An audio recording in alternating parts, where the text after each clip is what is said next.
বাবারা, তোমরা বলো তো পদ্মা সেতু কোন নদীর উপরে অবস্থিত?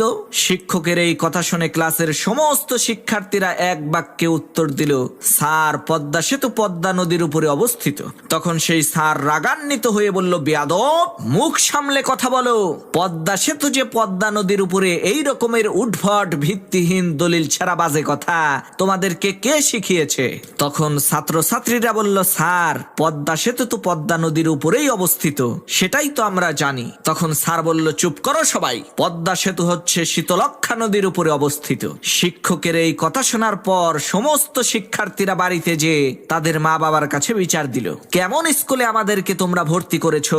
শিক্ষক নিজেই আমাদেরকে ভুলভাল শিক্ষা দিচ্ছে। সে ক্লাসে এসে বলছে পদ্মা সেতু নাকি শীতলক্ষ্যা নদীর উপরে অবস্থিত। ছেলে মেয়ের এই অভিযোগ শুনে পরের দিন ক্লাসের সমস্ত শিক্ষার্থীর মা বাবা হেডমাস্টারের রুমে এসে উপস্থিত হয়ে নালিশ করা শুরু করলো।